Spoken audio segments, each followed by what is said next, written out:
Hi, hello, dear friends. Welcome to Roshan's English World. How is your preparation going on, my dear students, and all my dear exam seekers and job seekers? Today we are going to discuss about a fantastic topic, and that is nothing other than the art of description. In this description is nothing but it's an art, friends, and it's a painting picture with words. We are painting a picture not with the brush or not with the colors, but we are painting the picture with words. Okay friends, description వివరణ అనేది ఒక అద్భుతమైనటువంటి ప్రక్రియ my dear friends. ఈ వివరణ అనేది మనము ఎంత చక్కని పదజాలాన్ని మనం వాడగలిగితే అంత చక్కని భావాన్ని అది వింటున్నటువంటి శ్రోతల యొక్క హృదయాలను అద్దుకునే విధంగా మనము ఈ డిస్క్రిప్షన్ చేయగలుగుతాం. ఈ వీడియోలో మనం ఆ డిస్క్రిప్షన్ గురించి తెలుసుకోబోతున్నాం. ఎగ్జామ్స్ ఎవరైతే ప్రిపేర్ అవుతున్నారో వాళ్ళకైతే ఇది మార్కుల పంట. 10 marks it contains, my dear friends. Be carefully listen this topic, and migata exam seekers evaraithe unnaro, even though in groups also you can have this skills. If you have this skill, you can get a good marks. Description not only using for the writing, but whenever you have the good words, you can narrate the topic. Whenever you give a clear narration, the audience will be attracted with your words. Okay friends, మరి late చేయకుండా ఇవాల్టి వీడియోలోకి enter అయిపోదామా? ముందుగా description అంటే ఏంటి అనేది తెలుసుకున్నాం కదా. మళ్ళీ ఒకసారి చూడండి. Writing a description involves creating a vivid picture for the reader by providing detailed and sensory information about a person, place, object, event or experience also. Description అనేది దేనికి సంబంధించి ఉంటుంది అంటే ఒక చక్కని పిక్చర్ని, వాళ్ళకు దృశ్య రూపకంగా పదాల రూపంలో ఉన్నటువంటి దృశ్యాన్ని మనం చూపిస్తాం. దేనికి సంబంధించింది ఉండొచ్చు, వ్యక్తులకు సంబంధించింది కావచ్చు, ప్రదేశాలకు సంబంధించింది కావచ్చు, వస్తువులకు సంబంధించింది కావచ్చు, ఏదైనా సంఘటనకు సంబంధించింది కావచ్చు, లేదా మన అనుభవాలకు సంబంధించింది కూడా కావచ్చు కదా. మన అనుభవాల్ని మనము ఒక విషయాన్ని మనం చెప్తున్నప్పుడు వాటిని చక్కగా చెప్పగలిగితే వింటున్నటువంటి శ్రోతలు మనల్ని తమను తాము మాయమర్చిపోయి వినేటటువంటి విధంగా మన డిస్క్రిప్షన్ ఉండాలి. Clear friends? మరి ఎలా రాయాలి? అలాంటి డిస్క్రిప్షన్ మనం రాయాలి అంటే ఎలా రాయాలి కదా, అది ముఖ్యం కదా. తెలుసుకుందామా? Choose what you are describing first. ముందు మీరేం చేస్తాం, ఇది సులువైన విషయమే. మనం దేన్నైతే వివరించాలో అంశాన్ని ఎంచుకుంటాం. పర్సన్ గురించి కావచ్చు, ప్లేస్ గురించి కావచ్చు, వస్తువు గురించి కావచ్చు, చెప్పుకున్నాం కదా, అలా ఏదైనా కావచ్చు. After that decide on the subject you want to describe a person, place, thing, what ever may be, and you have to focus on what makes it unique or interesting. This is an important thing whenever you are describing something or some person about some event. You need to remember that you have to be focused on what makes it unique. ప్రతి ఒక్కరము మనము ఆట ఆడుతున్నప్పుడు అందరూ ఆట ఆడతారు, కానీ ఆ ఆడే వాళ్ళలో ఎవరైతే చక్కగా తెలివిగా సరైన క్రమంలో ఆడతారో వాళ్ళు గెలుపొందుతారు. అదేవిధంగా ఎంతోమంది వక్తలు ఉంటారు. కొంతమంది మాట్లాడుతూ ఉంటే మనకు అంటుంటారు కదా, చెవుల్లో నాకు అమృతం పోసినట్టుగా ఉంది అంటే ఎంతసేపు విన్నా మైమర్చిపోయి ఉంటుంటాం కదా. ఫర్ ఎగ్జాంపుల్ మన ఘంటసాల గారు, మొహమ్మద్ రఫీ గారు, జేసుదాస్ గారు, వాళ్ళు పాడుతున్న పాటలు వింటుంటే మనల్ని మైమర్చిపోయి ఎంతగా చెవులు అప్పగించి వింటాం కదా. మరి అదే కొందరు మాట్లాడుతుంటే చెవుల్లో సీసాలు పోసినట్టుగా అనిపిస్తుంటుంది కదా. గుర్తున్నాయా పాత రోజులు? ఎస్ మీకు అర్థమైంది, నాకు అర్థమైంది మీరు ఎవరి గురించి అనుకుంటున్నారో. సో అలాగా కాకుండా మనం చక్కని పదజాలాన్ని మాట్లాడాలి. ఏ విధంగా మనం వివరిస్తున్నటువంటి వివరణ చక్కగా ఆకట్టుకుంటుందో ఆ విధంగా మన వివరణ ఉండేటట్టుగా మనము దృష్టి పెట్టాలి. Use sensory details, engage the readers senses. మనం ఏం చేయాలి ఎప్పుడు కూడాను, మనము వాళ్ళకి సపోజ్ ఇప్పుడు మనం ఎప్పుడో తిన్నటువంటి ఒక మామిడి పండు గురించి చెప్తున్నాం అనుకోండి.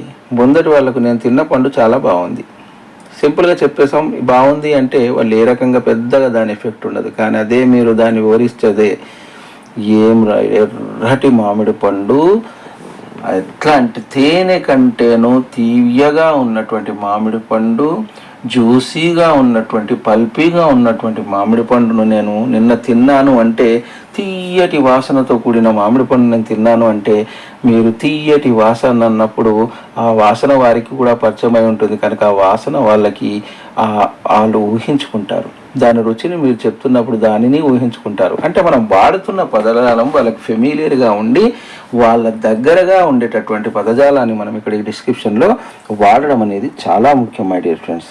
Okay, for example, instead of just saying the flowers were beautiful, పువ్వులు అందంగా ఉన్నాయి. ఎలా ఉందండి? మామూలు అయినటువంటి విషయము. పువ్వులు అందంగా ఉన్నాయి, అందంగానే ఉంటాయి లేరా వీడియో ఎప్పుడు ఏంటి అనుకుంటాం కదా. కానీ the flowers bloomed in vibrant shades of purple, filling the air with sweet, intoxicating fragrance. చూడండి, ఒక చిన్న విషయం ఏంటి? పూలు అందంగా ఉన్నాయన్నాం. ఓకే, ఇప్పుడు నేను చెప్పింది రెండో విధానంలో చెప్పింది కూడా అదే, కానీ ఇది వివరణతో కూడుకున్నది. ఆ పువ్వులు విరబూసాయి. ఎలా విరబూసాయి? పర్పుల్ కలర్లో ఉన్నటువంటి ఆ పువ్వులు అక్కడ ఉన్నటువంటి ఆ గాలిలోని విషపూరితమైన పదార్థాలను లేదా విషపూరితమైనటువంటి ఆ గాలిని స్వచ్ఛంగా మధురంగా మార్చేశాయి. చూడండి ఎంత చక్కని వివరణ ఇది. పువ్వులు అందంగా ఉన్నాయి అని చెప్పడం ఎలా ఉంది? పువ్వులు అందమైనటువంటి ఆ పువ్వులు విరబూసి అక్కడ ఉన్నటువంటి గాలిలో తమ మధురిమలను నింపాయి అనడం ఎంత శ్రావ్యంగా ఉంది కదా. ఎంత పదం మనం ఇంత వాక్యం వాడుతున్నప్పుడు ప్రతి ఒక్కరు ఏదో ఒక పువ్వును ఊహించుకోవడము, దాని వాసనను వాళ్ళు ఊహించుకోవడం జరుగుతుంది కదా. Right, after that we need to organise our description. మనం దాని చక్కనైనటువంటి ఒక క్రమంలో ఒక ఆర్డర్లో పెట్టాల్సి ఉంటుంది. You need to spatial order, describe from top to bottom, left to right or from near to far. ఏం చేయాలి? మనం ఎప్పుడు కూడాను ఒక సరి అయిన క్రమంలో డిస్క్రిప్షన్ గురించి చెప్పాల్సి ఉంటుంది. అంటే మీరు ఒక వ్యక్తి గురించి చెప్తున్నప్పుడు లేదా ఒక సంఘటన గురించి చెప్తున్నారనుకోండి. ఒక సంఘటన ఏదో జరిగింది, నిన్న మీరు రోడ్డుపై వెళ్తున్నప్పుడు మీకు అక్కడ ఒక ఆశ్చర్యకరమైన సంఘటన జరిగింది అనుకుందాం. ఏంటి? ఒక బస్సు వెళ్తూ ఉంది. ఆ బస్సు తాకి ఒక సైకిల్ పై వెళ్తున్నటువంటి ఒక నడి వయస్కుడికి తాకి ఆ బస్ అనేది ఆగిపోయింది. తాకంగానే ఆ నడివయస్కుడు ఎవరైతే కింద పడ్డాడో ఏమాత్రం చిన్న గీత కూడా పడకుండా అతడు చక్కగా లేచి వెళ్ళిపోయాడు అని అన్నాం అనుకోండి. నిన్న యాక్సిడెంట్ అయింది, దెబ్బలు తగలలేదు, సింపుల్గా ఉంది. దాన్నే నిన్న నేను రోడ్డు పైన వెళ్తున్నప్పుడు నారాయణగూడ చౌరస్తాలో ఒక వేగంగా వస్తున్న బస్సు ఒక నడివయస్కుడిని కరెక్ట్గా గుద్దింది. విచిత్రం ఏంటంటే అతడు కింద పడ్డాడు కానీ చిన్నగా గీడకు ఇసుకుపోలేదు. చక్కగా లేచి అతడు మళ్ళీ తన సైకిల్ తీసుకుని వెళ్ళిపోయాడు. విచిత్రంగా అనిపించింది అన్నాం అనుకోండి, వాళ్ళు చెవులు అప్పగించి వినడం జరుగుతుంది కదా. అది ఇక్కడ ఆర్డర్ అనేది. మరి ఏం చేయాలి? బస్సు వస్తుంటే కింద పడ్డాడు, దెబ్బ తగలలేదు, గీరుకుపోలేదు, విచిత్రం అనిపించింది అనేది ఒక సరైన ఆర్డర్లో వచ్చింది. ఒక దాని తర్వాత ఒకటి అనేది రావడం అనేది ఈ డిస్క్రిప్షన్ను చాలా చక్కగా వచ్చేట్టుగా చూస్తుంది. నెక్స్ట్ ఏం కావాలి అంటే ఇక్కడ we need to follow the chronological order. If you describing an event or process, follow the sequence of the time. మనం క్రోనలాజికల్ ఏంటంటే సమయానుసారంగా ఏది ముందు జరిగింది, దాని తర్వాత ఏం జరిగింది, దాని తర్వాత ఏం జరిగింది అనేది మనం చెప్పవలసి ఉంటుంది డిస్క్రిప్షన్లో. సినిమా చెప్పుకున్నాం అనుకోండి, మనం ఏం చేస్తాం? 13 ఏళ్ళు పట్టిన తీయడానికి, సినిమా చేయడానికి పట్టిన సమయాన్ని మనం 3 గంటల సినిమా చూసి వచ్చి మన ఫ్రెండ్స్కి 3 నిమిషాల్లో చెప్పగలుగుతాం, 30 నిమిషాల్లో కూడా చెప్పగలుగుతాం కదా. సరే, ఎలాగైనా చెప్తాం. కానీ చెప్పేది ఎలా ఉంటుంది? స్టోరీ స్టెప్ బై స్టెప్ ఉంటుంది. మీరు ముందుగా ఇంటర్వెల్ తర్వాత సెకండ్ హాఫ్ని, దాని తర్వాత ఎండింగ్ని, దాని తర్వాత స్టార్టింగ్ని, దాని తర్వాత బిగినింగ్ని, దాని తర్వాత మిడిల్ పార్ట్ని చెప్పామనుకోండి, వినేవాడు తల పట్టుకుంటాడు కదా. So that's why we need to follow the proper chronological order, and it's very important to start with the most important and noticeable details. మనం చెప్తున్న విషయాల్లో అతి ముఖ్యమైన విషయాలను ఎప్పుడు కూడాను ఫోకస్ చేసి ప్రాధాన్యతను ఆపాదిస్తూ చెప్పడం అనేది డిస్క్రిప్షన్లో చాలా important. and we need to use figurative language. Okay friends, that means similes and metaphors can make your description more engaging. చూడండి ఇక్కడ ఒక ఎగ్జాంపుల్ చెప్తాను. Her voice was like soft music soothing at powerful. ఆమె voice ఎలా ఉంది, చాలా సాఫ్ట్గా ఉంది. మ్యూజిక్ ఎలా ఉంటుందో అలాగనే శ్రావ్యంగా ఆమె యొక్క సంగీతం కూడా అలా ఉంది. ఆమె గొంతు ఎలా ఉంది, శ్రావ్యంగా ఉంది. సూతింగ్ ఎట్ పవర్ఫుల్, చాలా శక్తివంతమైనటువంటి వాయిస్ ఆమెది. అంటే ఏంటి, ఇక్కడ మనం కంపారిజన్ని వాడాలి, పోలికను వాడాలి. ఆమె చక్కగా కోయిలలా పాట పాడింది, వాడు ప్రాశాన హృదయుడు కదా, కర్కశ హృదయుడు అని అంటుంటాం కదా. పోలిక అనేది ఇక్కడ మనం పెట్టడం వల్ల ఏం జరుగుతుంది, ఒక సబ్జెక్టు ఇంకో సబ్జెక్ట్కి, లేదా ఒక మనం ఏదాన్ని అయితే వివరిస్తున్నామో దానికి ఇంకో వస్తువు ఏదైతే ఉందో దానికి ఉన్నటువంటి పోలిక వల్ల మనం చెప్తున్న భావన ఇంకా దృఢపడేటటువంటి అవకాశం బాగా ఉంటుంది. And it must be specific, ఖచ్చితత్వం అనేది దీంట్లో ఉండాలి. Provide specific details that help the reader pictures exactly what you are describing. మనం ఏదో సంబంధం లేకుండా పదజాలం వాడాలని చెప్పి మనము అసలు దానికి సంబంధం నాన్ రిలేటెడ్గా ఉన్నటువంటి వర్డ్స్ని, సెంటెన్సెస్ని వాడడం అనేది తికమక గుర్తు చేస్తుంది మా friends. That's why we need to follow the specific, specific things. For example, instead of saying the car was nice, say the car was sleek and shiny. Car బాగుంది, నైస్గా ఉంది అనే కంటే car was sleek and shiny, మెరుస్తుంది, car చక్కచక్క మెరుస్తుంది, చక్కగా ఉంది అన్నారు. With polished chrome trim and black leather seat. ఏమైంది, అది పాలిష్ చేయబడి చక్కని లెదర్ సీట్లతో కారు చకచకలాడుతుంది అని మనం చెప్తాం కదా, అలాగా. And most important thing is we need to maintain the focus.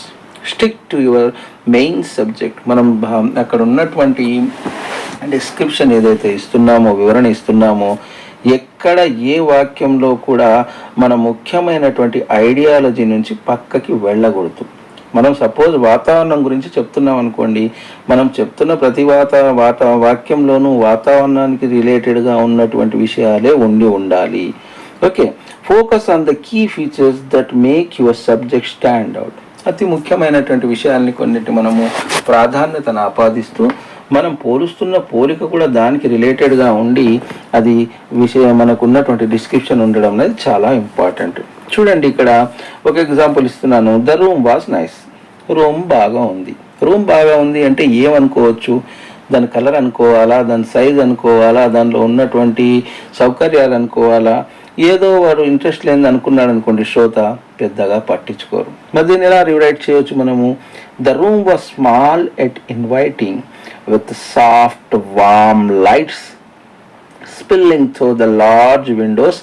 The walls painted in a calm shade of blue were lined with bookshelves filled with overloud books.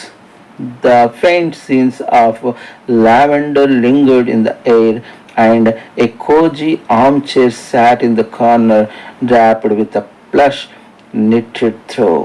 చూడండి ఎంత చక్కగా చెప్పాడు. ఏమీ లేదు అక్కడ, రూమ్కు సంబంధించి పెద్దగా ఏం లేదు, అన్ని రూముల్లానే అది ఉంది కూడా. కానీ డిస్క్రిప్షన్ వల్ల, దాని యొక్క ఆ వివరణ వల్ల దాని యొక్క విలువ పెరిగిపోయింది. చూడండి ఏమంటాడు, రూమ్ బాగుంది అని చెప్పింది, ఇదంతా కలిపి వీటికి సూక్ష్మీకరణ, సింప్లిఫికేషన్, రైట్. కానీ దాని వివరణ ఎలా ఉంది చూసారా, చాలా చక్కగా చిన్నగా ఉన్న మనల్ని లోపలికి సాధారణంగా ఆహ్వానిస్తున్నట్టుగా, చక్కటి వెచ్చటి వెలుగుతో, పెద్ద పెద్ద కిటికీలతో, గోడలు ఉండవండి, గోడలు ఎలానో ఏ రూమ్లో అయినా ఉంటాయి. కానీ ఆ వివరణలో గోడలు ఎలా ఉన్నాయి, పెయింటెడ్, రంగులు వేయబడినటువంటి గోడలతో. ఎలాంటి రంగు వేయబడింది, రంగును కూడా పోల్చారు చూడండి. కామ్ షేడ్ ఆఫ్ బ్లూ, చక్కని బ్లూ కలర్తో. Lined with book shelves filled with oval books. The faint scent of lavender lingered in the air and a cozy armchair sat in the corner draped with a plush knitted through. సింపుల్గా దాంట్లో ఉన్న ఒక్కొక్క అంశాన్ని దానికి చెప్పి మొత్తాన్ని మళ్ళీ ఏం చేశారు, ఒకే చోట వాటిని జతపరచడం వల్ల ఒక చక్కని డిస్క్రిప్షన్ అనేది ఇక్కడ మనకి అర్థమైంది. I hope my dear friends you can get a clear idea about this description, and whenever you want to test about yourself. Just listen once again this video, once again watch this video, and if you want a clarity, just listen it more times. Work hard, my dear friends, because your success is in your planned work. I am not saying in your work, because works are different times. మనం ముందుగానే చెప్పుకున్నాం, గాను గెద్దులా plan లేకుండా లక్ష్యం లేకుండా చేసిన పనిని మళ్ళీ మళ్ళీ చేసుకుపోతే వచ్చే ఫలితమే మళ్ళీ మళ్ళీ వస్తూ ఉంటుంది. మన పనిలో ఫలితం అనేది మారాలి అంటే మన పని విధానం అనేది మారాలి. మీరు చదవాలి, చదివి రాయాలి, కానీ ఆ చదివే విధానం మారకపోతే, ఆ చదువుతున్నది మీరు వంట పట్టించుకోకపోతే మనకొచ్చే ఫలితాల్లో మార్పులు ఉండవు. కనుక just plan to work and prepare well, and I hope you will be get a clear idea about this. We will be meet within our next video. Until then, take care. Goodbye.